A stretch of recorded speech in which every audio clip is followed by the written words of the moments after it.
Good afternoon, everybody, and welcome Scottish Summit 2021. My name's Ian Bourne, and I'm from Cloud 2020, and I'm delighted to be here today, virtually, to talk to you about the $26 billion partnership between Microsoft and LinkedIn. However, first of all, a word from our sponsors. So thank you to ScriptRunner, DQ Global, Proximity 03, Redspire, Agilis, and Hitachi Solutions, without which we would not be here. So thank you to our sponsors. So the plan today is I'm going to do an introduction first of all. We're going to set the scene and talk about this whole coming together of two huge organizations. And we'll have a little walk through a demo and then got some calls to action. So first of all, why spend $26.2 billion? That's no small number. It's interesting, actually. I was reading today in the paper that Apple buys on average a company every 4 to 6 weeks. But if you add together all the companies that bought in the last year, it would not come to anywhere near that sort of money. Okay, so this is a big spend. Well, the reason was because in June of 2016, when they did buy LinkedIn, it had 433 million members. That's no small audience to buy into for that sort of scale of money. The latest figures I got last year in 2020, there were 660 million members. So again, a huge number.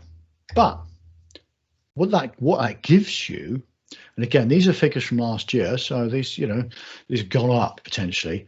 You get 9 billion content impressions every week, and it's a 15 times higher ratio of people actually accessing content rather than jobs. So this is not just about job seeking, it's actually people looking for true content. Again, 50% of that content is consumed on the mobile. So this is really getting to where people these days, the platform that people really engage with. And they get on average 45 minutes engagement per member per month. That is high. That is hugely high. A lot of other social platforms would be very happy to have anything like that. Not only that, Microsoft thinks it's a good idea. If you look at the Microsoft digital marketing approach, this is sort of some of the slides you get. And you're seeing here, right up front, LinkedIn account-based marketing. Now, we've tried to tap into some of this. We do custom webinars. We've got some content we push out through DMC. If you don't do that, you should. It's really good source of content. But right up front, LinkedIn account-based marketing. So Microsoft consume this themselves. Interestingly, actually, just a small point. Although Microsoft bought LinkedIn, it's not consumed LinkedIn into its organization.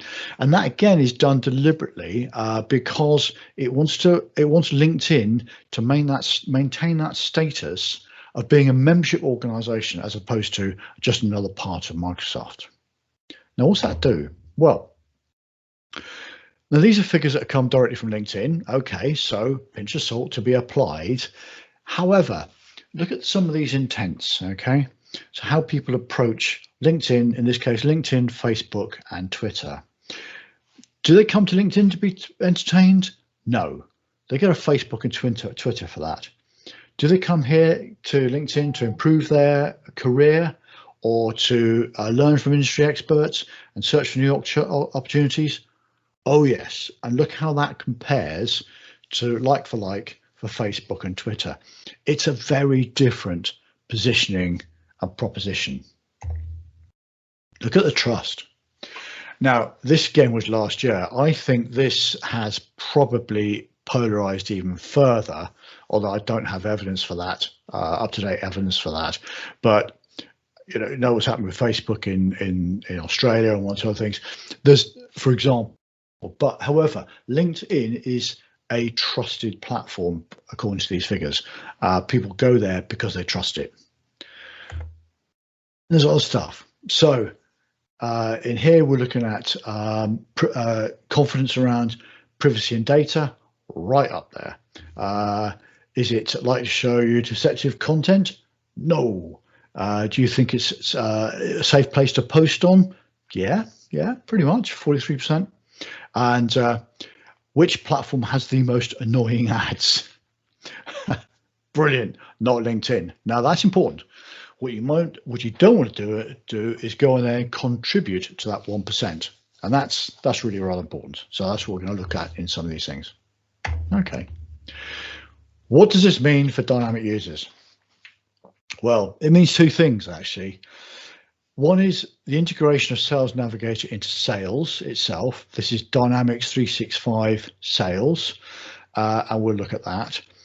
The other thing is the integration of LinkedIn advertising into marketing, and they're two very separate things. So one requires Sales Navigator, the other one requires advertising on LinkedIn.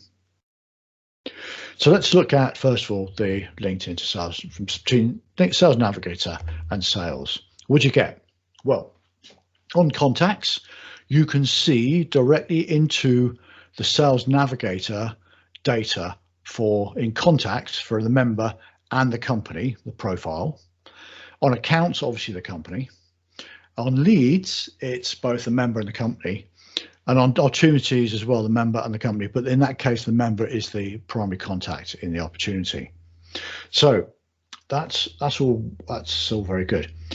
At this point, I normally get asked the question, oh, can you hoover the data out of LinkedIn into Dynamics Sales? And up until recently, the answer was no. No, you can't. You could see it, but you couldn't bring the data across. I'll show you later that where now, technically, you can push that data across, but there is a licensing implication, isn't there always? So spike that thought and we'll come back to it. What about integration between Sales Navigator into Sales? Well, here we've got, further to that, we've got contacts. So in contacts, and you're in Sales Navigator, you can, in Sales, you can connect, you can message, and you can post them into a list in Sales Navigator. So you can do a lot from within Dynamics, pushing into Sales Navigator. In accounts, you can add them to lists.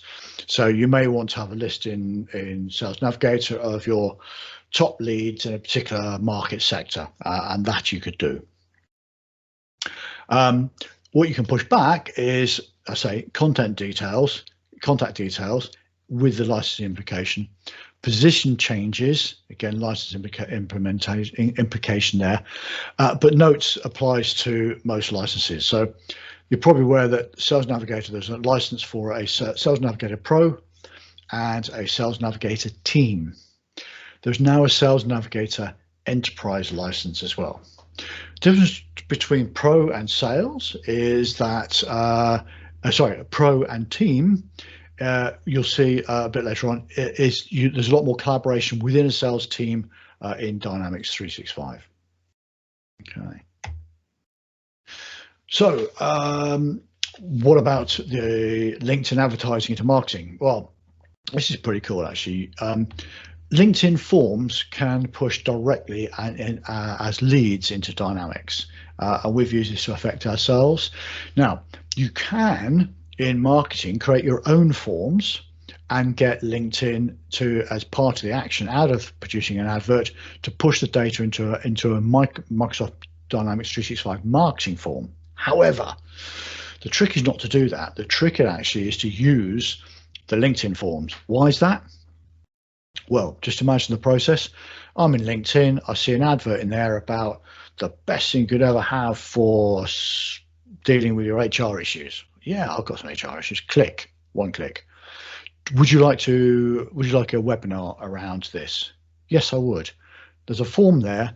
Because I'm in LinkedIn, I trust that form and it's filled in my details already. It's pre-populate that form. All I've got to do is do one more click, and that form then pushes directly into Dynamics with all that information contained. I have not had to type a single thing.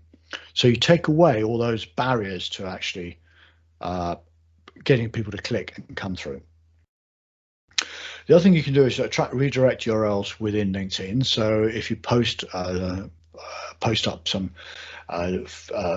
if you post up onto LinkedIn and you want to get people to go to click to an HTML page or a page on your website, then you can track those with redirect URLs. The trick there is to actually create a redirect URL in marketing, but then also go to bit.ly or a similar process and get a reduced link so that it doesn't take up all the screen to get that link in there. And then there's this new issue around smart links, which has come out from LinkedIn now, which is their version fundamentally of that, where you can create a smart link and then LinkedIn will track that and post that back into Dynamics for you. Okay, I think we mentioned that one before, so right. But before you start going into advertising, particularly on LinkedIn, you really need to do your homework. Now, what I mean by this is, first of all, make sure you have a presence.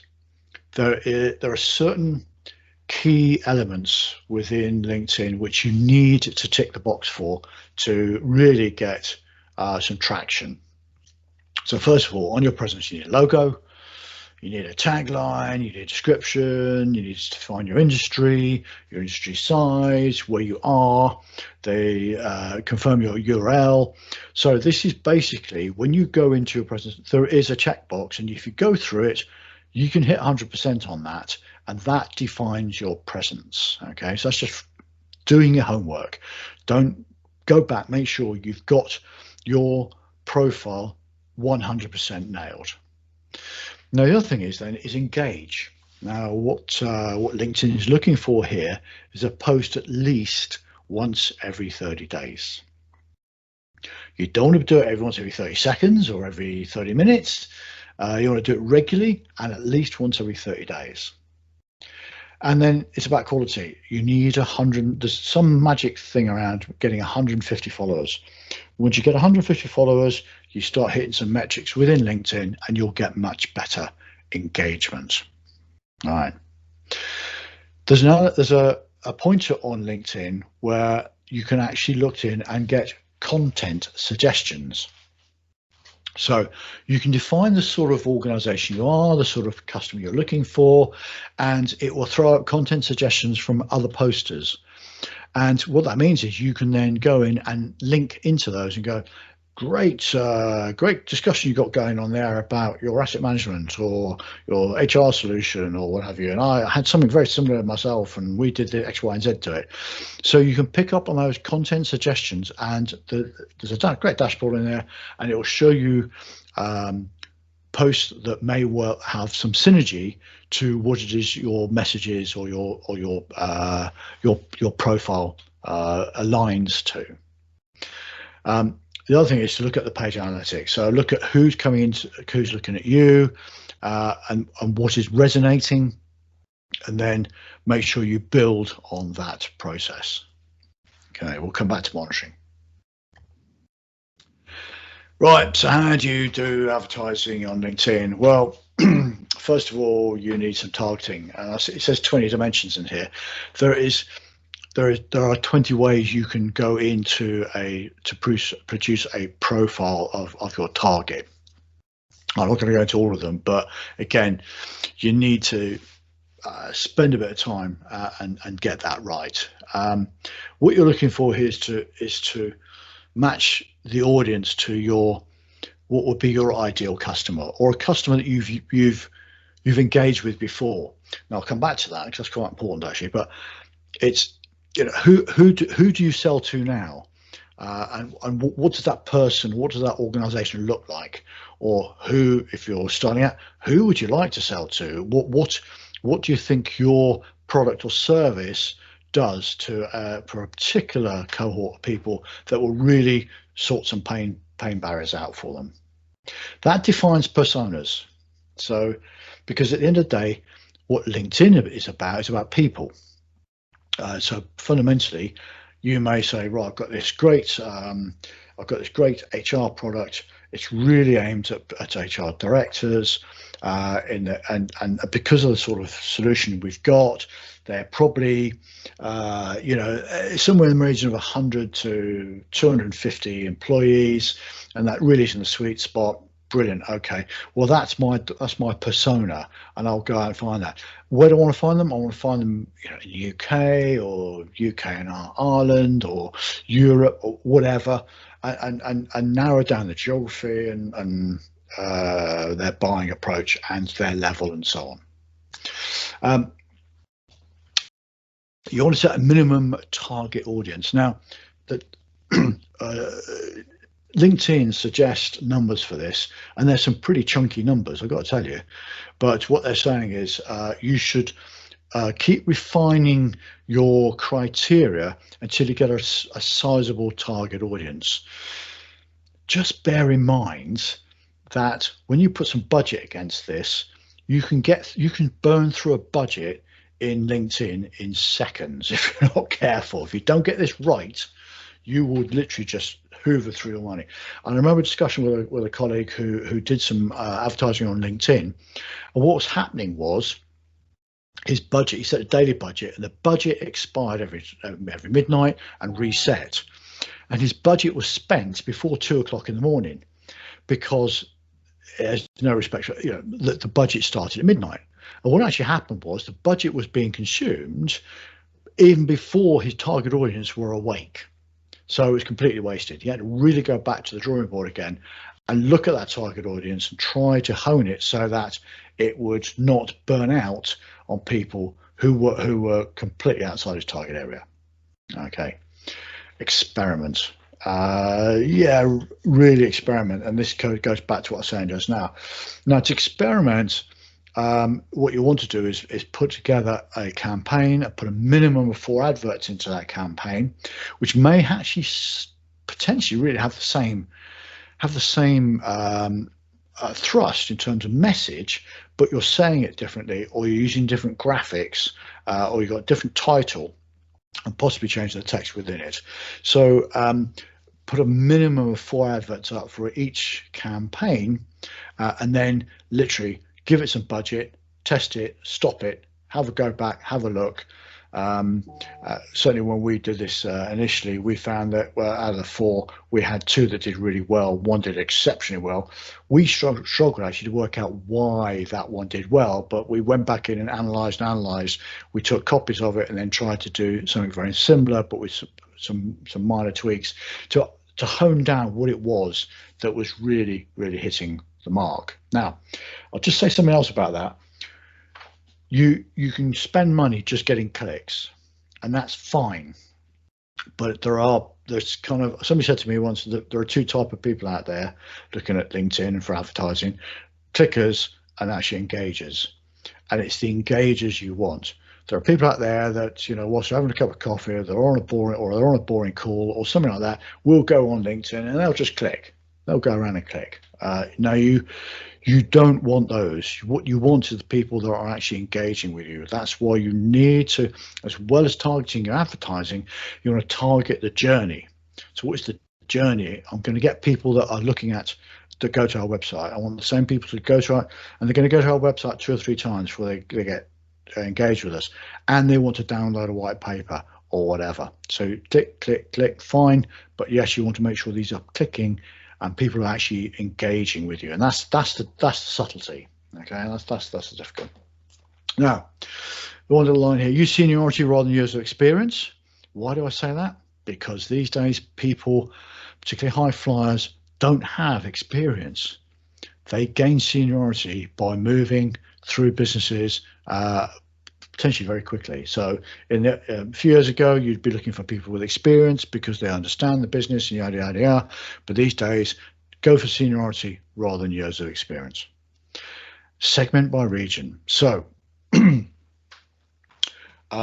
define the area that you want to sell into, you can sell into, and so on. Now, I want to come back to something around that, because I'm going to talk about some colleagues at Lumilinks now. I brought this in because this is brand spanking new. This is straight off the blocks. Lumilinks are just launching this now, and Tom Richardson's team, brilliant team out there. What they do, and I don't know how they do it, I'll be honest, what they are doing is location-based marketing approach. So in a B2C kind of environment, they can tell you exactly where to put your advertising physically, where on analysis of your previous sales, you're most likely to find new customers. Again, I don't know how they do it, but they do that. So currently now for us as a B2B customer, they've taken a view of our data, of our who has bought from us and who has not bought from us. And from that, they have produced a geographical target of where we should try and pitch our LinkedIn advertising. Now, bear in mind, we're in lockdown today anyway. Things are easy in the next few weeks, we understand, but so it's not so much about where people work, because work these days is work, what you do, not where you do it, but it's where people live who are working for organizations that may buy for you, and their algorithm will do some work around that. So what's it do? So what they're saying is it's harder to get access to good solid data these days. Data regulation is more challenging. There's a whole behavior change post-COVID, and scraping data is no longer allowable. Okay, but their product does this. So it links together LinkedIn into Dynamics, and from Dynamics it pulls in the information that may have picked up on you from LinkedIn. What Lumilinks then is identifies how to get more people clicking on your ads. Better leads, better managed, clearly blindly obvious. Now, what this does is, the way they do this is they ingest the data from your CRM, so it links into CRM, looks at your previous leads and opportunities, primarily the opportunities, I believe, and from that it runs through some algorithms that then post directly into the advertising campaign in LinkedIn. And I'll show this in a minute, where we can actually go in. It will then say all the towns and cities or what have you that geographically are good targets for you to latch into. That can then be saved as a template and applied to your marketing campaigns. Now what they can then do is update that going forward. So each month they can revise that and say, right, you've now sold in these areas, and that's really cool, and you can do some more.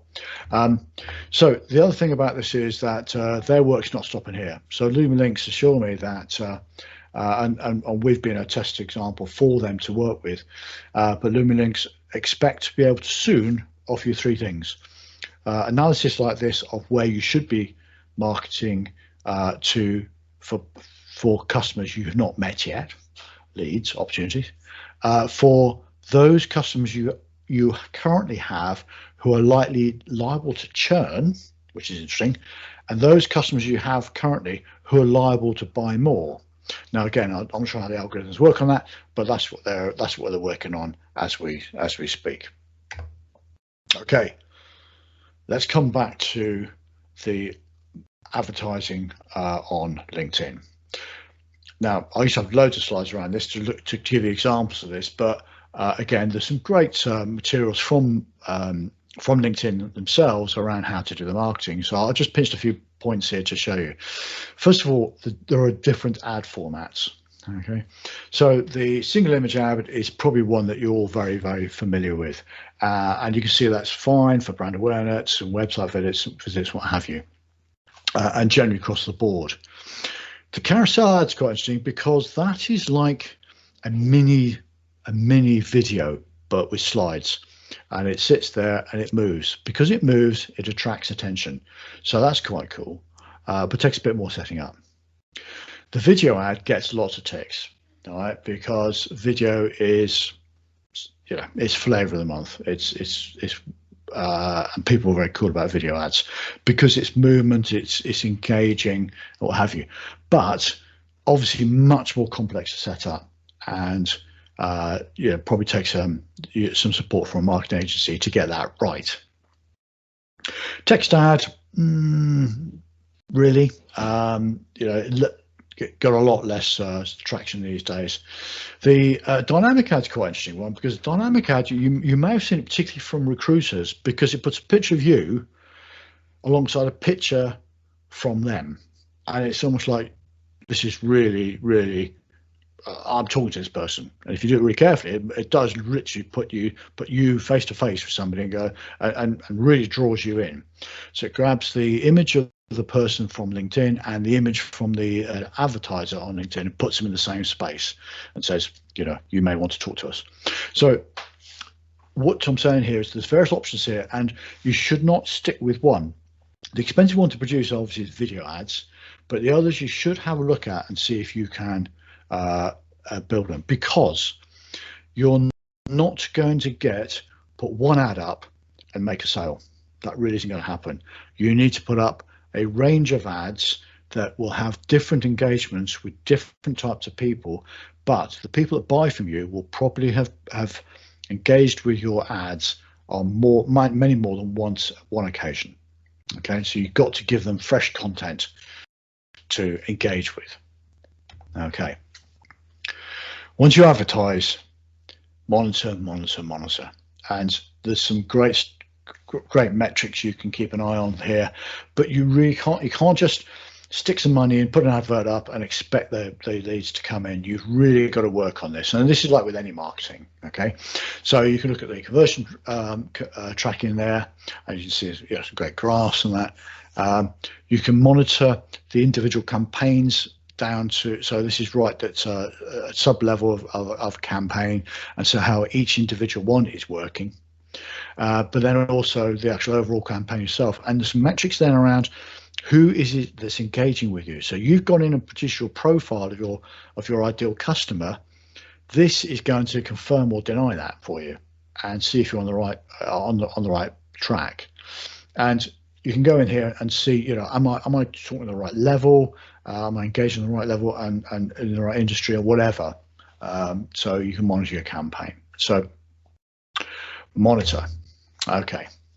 Well, actually, before we want to do that, let's have a look now at let's have a look at this in action. So first of all, I'm going to bring across here and show you in here. For those who haven't seen it, this is Dynamics 365 Sales, and I have implemented Sales Navigator within. So you can see here, this is Cloud 2020. So I'm actually in here in the accounts area, and I've got Sales Navigator showing up in here. As you see, I've got the LinkedIn company profile, and within here, I can see everything about Cloud 2020. I can, if it's not the right Cloud 2020, I can click on that and I can go and search and find the right one. You can see I can also click through straight to Sales Navigator, but I can also add Cloud 2020 to various lists. So I can also see what current connections I've got with people in there, and I can also, if I'm in contact with the first person, I can actually message people directly out of here through LinkedIn Navigator. I can also check out the latest news and so on. So that's a company profile from within Dynamics. You're looking at Sales Navigator. I've got the same contact as well. So here I've looked at some guy called Bourne, and I can see the information around who I am or this person is. From within here, I can also message through LinkedIn, or I can connect. Obviously not in this case, but if I didn't know somebody, I could actually put up the connect. And when you put up the connect, you can actually in here edit the message that you want to use to try and engage that person, because that stand out of the box thing. Nobody's, you should write something that's plausible and would engage them. A reason why you'd want to engage with them.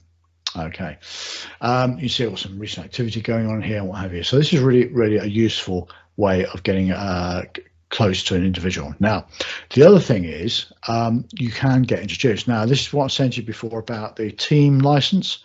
So these are all the people that I may know that are in common, and I would probably get me introduced, in this case, to myself, but you know what I'm trying to say here. So I could click on somebody here and then ask for an introduction. Now, with the teams, with the LinkedIn Sales Navigator team license, if I don't know somebody, it will often find somebody within my sales team that may know somebody. So it's giving you a third party option there to get an introduction. Okay, so that's account and context. It also works in leads. So in here, in this case here, I've got this lead come in from actually from a test one from my colleague Wendy here. And so this is a lead. What I can do in here is I can go into the LinkedIn member profile.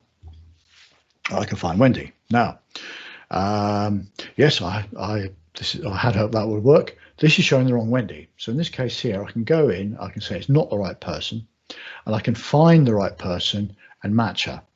Now that's replaced this person here now, and straight away this has lit up a whole new raft of information. So I now know about Wendy. I know we both work at Cloud 2020, bizarrely. We've got some recent activity going on there. We've got some shared connections and all that good stuff you've got going on there. And I can also go in and message Wendy from within here. That's messaging through LinkedIn. I can also then go and see the company profile of who it is she works with. Now it's come up here and saying that's interesting. It hasn't found Cloud 2020. That's interesting. So we'd have to go in and find Cloud 2020 and then connect it back in. Right, search. That's interesting. Okay, never work with your own data. There we go. Right, let's go into the opportunity now. In the opportunity, when you're looking at opportunity, it will pick up the company and the opportunity and try and find as many people in there as possible. It will also find your LinkedIn member profile from the primary contact within there. So that's what it looks like from within Dynamics. It's useful in the respect that you can actually push information then into Sales Navigator, particularly into lists if you want to do some marketing out through lists and all that kind of good stuff. But it gives you a really good idea of who it is you're talking to within an organization. Let's have a look at now we are going into Dynamics 365 marketing. Now what we've got here is we've got a couple of people who are synced with LinkedIn. Okay, so because we are synced within LinkedIn, then we have over here we've got associated accounts. In our case, we've got Cloud 2020, we've got 365 AM, and we've got an account around Traviata and Solgari, and they are synced. And also we've got the active LinkedIn campaigns going on in here, and we can drill into them. And we've got also lead generation forms. These are the forms I mentioned to you that are actually LinkedIn forms, not Dynamics marketing forms, but they are LinkedIn forms, and they will give people the ability to link through directly without having to actually fill any information in. And from that, what you get is form submissions. Now, to protect this, and I've pulled a load out of here, so I've just got some examples in here just to prove it can be done. And what this does then is it brings in, when somebody completes a form submission, it will bring it in and it will bring data across. Now you can define in LinkedIn what that data is. So I've asked in this case the first name, last name, email, and the company. But we could add further information in there as well. And that can be information that's stored in LinkedIn, such as email address, phone number, and what have you. Now, just bear in mind, people often use their personal email address in LinkedIn rather than a company email address, because it's about them as a member of LinkedIn, which means sometimes you may find you get duplicates. When you're looking up people, it may be that you've already got them in LinkedIn, in Dynamics, but that's with their company profile, not their LinkedIn profile. So hopefully you've got dedupe set up, which is looking for first name and last name as well, and you can still get that match going on. So be aware of that. Okay. Let's have a look at LinkedIn. So let's look at LinkedIn's sales profile, Sales Navigator here. In here, so what I've done here is I've done a search for in this case Lumilinks, and I found my colleague there, Tom Ridges, in there. That's really cool. And what I can do in here is now, if I had a Sales Enterprise license for Sales Navigator, I would have the ability on here, on these 3 drop-down lists, to push Tom's information into Dynamics. Now, this is a very new thing. Deanne Taylor is doing a session in the Scottish Summit, and if you go and check out her YouTube video, she's got a video that shows that happening. Now, the reason I can't do that is because I tried to buy a Sales Enterprise license from Cell Navigator Enterprise license from LinkedIn, but you can't buy one off the shelf. You can buy a Sales Pro and you can buy a Sales Team off the shelf by just getting your credit card out, but you can't buy a Sales Enterprise license. And their customer service can be quite difficult to get hold of. So I couldn't get one in time for this demo.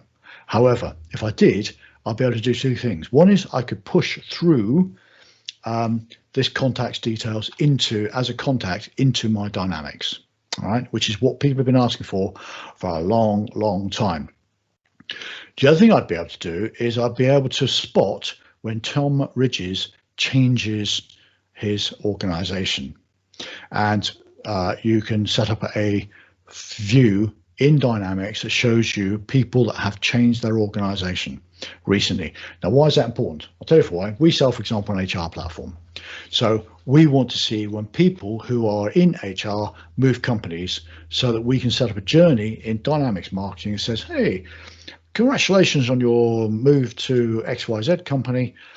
And sure, you want to make a big splash on your new post, and we've got the solution to help you make that happen, or something cheesy like that, and so on. So I say go and check out Jan's YouTube video, because that will show you that in action. What I can do in here, though, is I can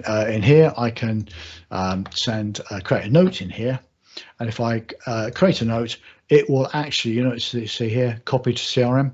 So I can put in stuff in here and lots of interesting stuff, and I can copy to CRM and done. That will then appear in Tom's timeline in Dynamics.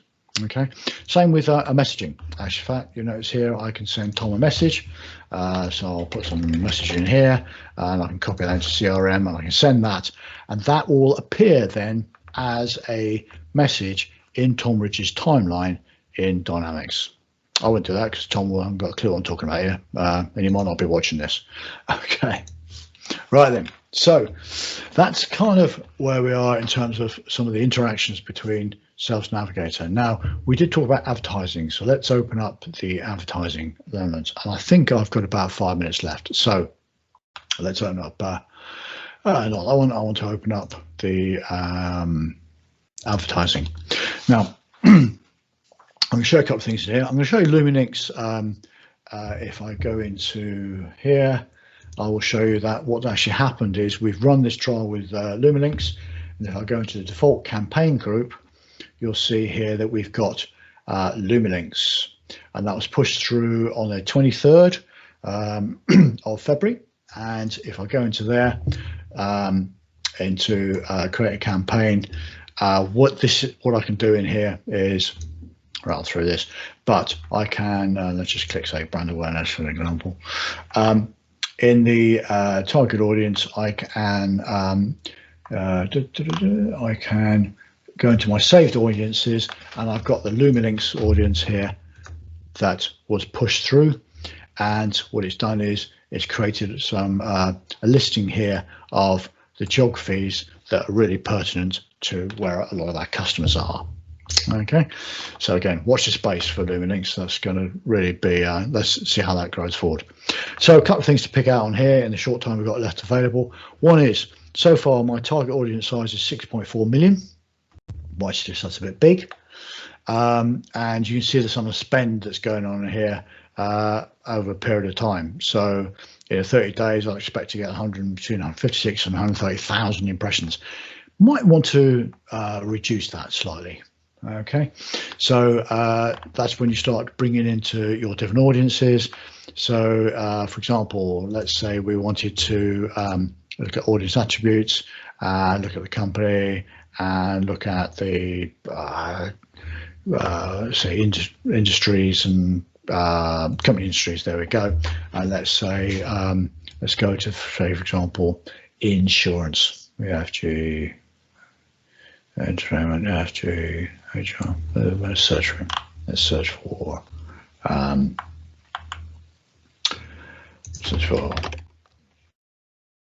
okay, that one there, click. Right, now we're getting somewhere sensible. So now I'm targeting insurance companies in this area, and I've got it down to 82,000.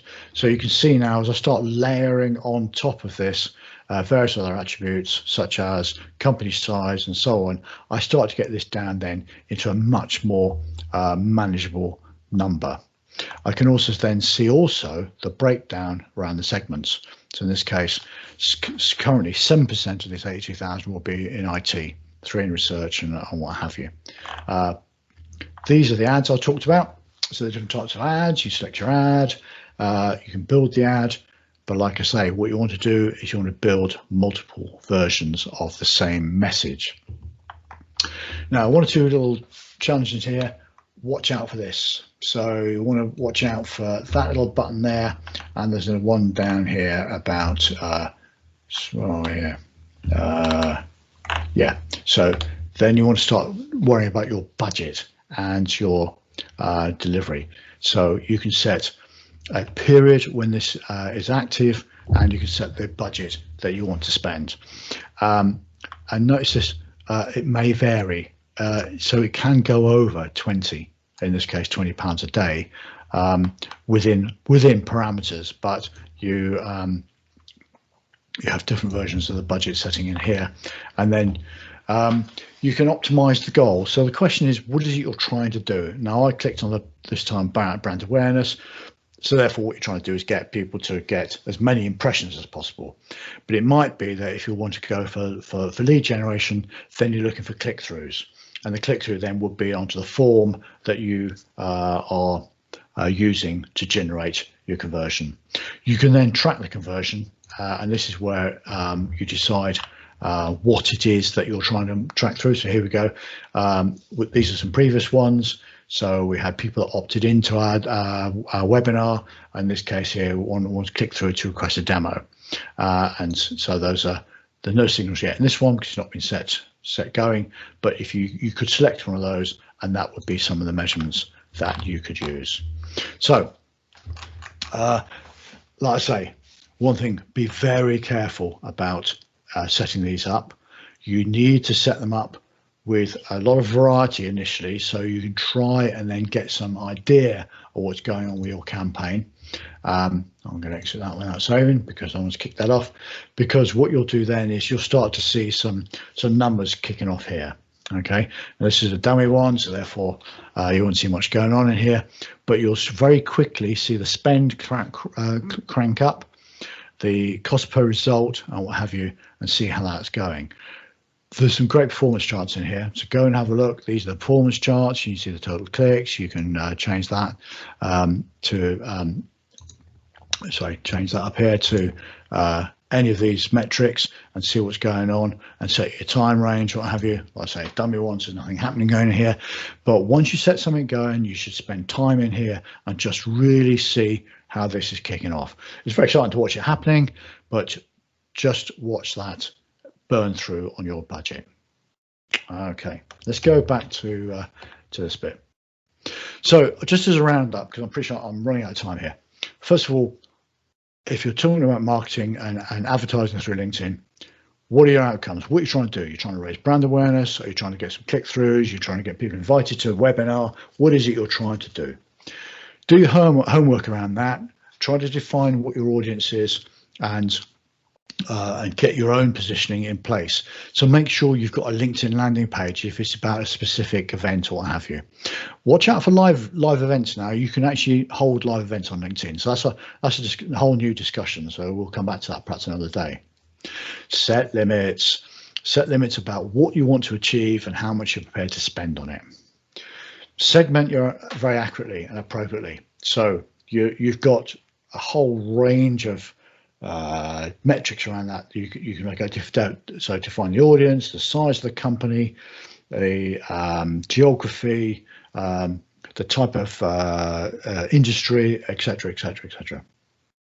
Yeah, beware of the enable audience expansion and LinkedIn audience networking. Okay, this is a way of taking your current target and then allowing it to expand. So this is used.